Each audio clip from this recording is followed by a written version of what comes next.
Hello, I'm Noah. This is Alexander, Jonathan, Evangeline, Lindsay, Ethan.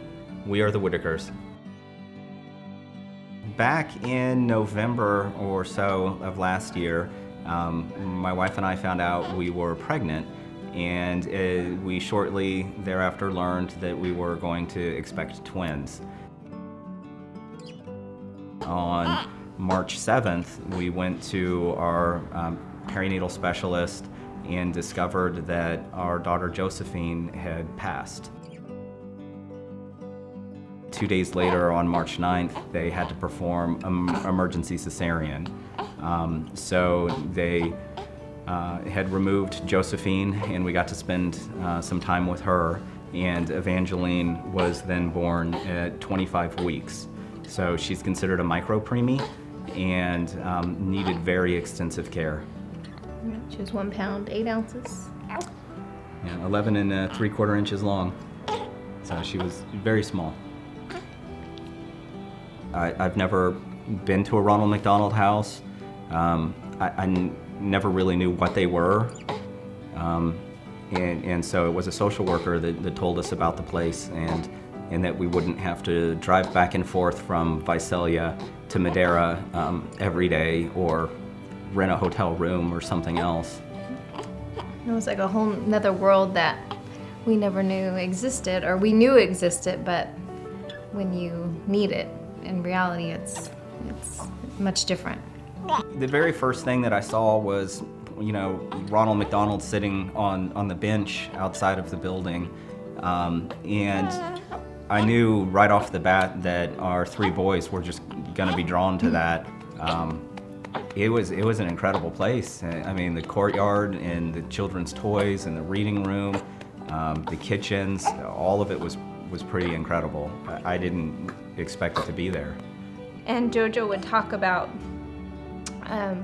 that we get to live at Ronald McDonald's house, and the whole time he kept looking for Ronald McDonald the entire time we were there. It was like a fun land, for them.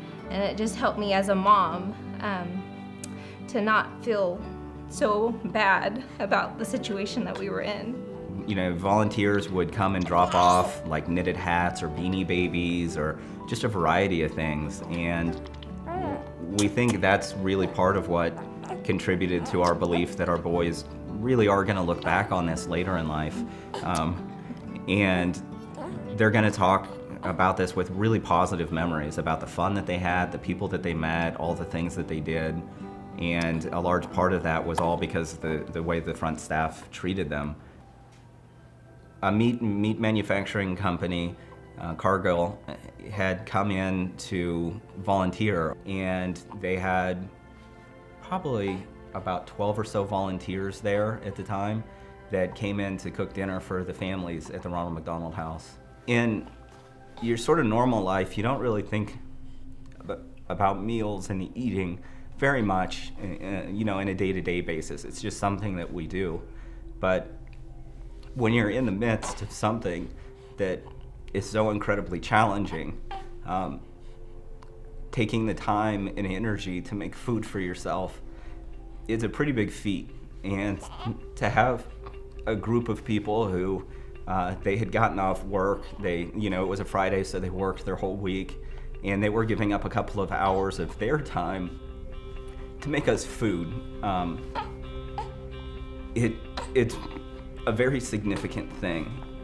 I can't really point to anything that was as helpful to me personally as it was talking to another father or mother at 2 or 3 in the morning and just seeing how they were doing, and to know that I wasn't alone, that I wasn't the only one who couldn't sleep.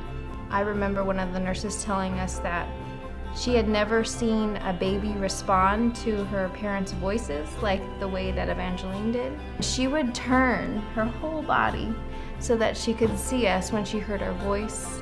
And that was because we were there bedside with her for so many hours. And we couldn't have done that without the Ronald McDonald House. I'm very excited that the Ronald McDonald House is going to increase its capacity.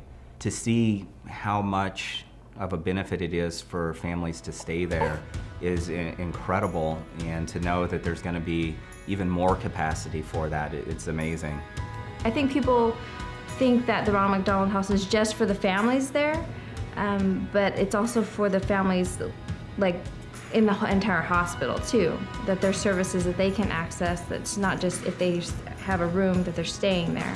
I don't think I would have been able to have been as present for my daughter or my wife or my boys if it wasn't for Ronald McDonald.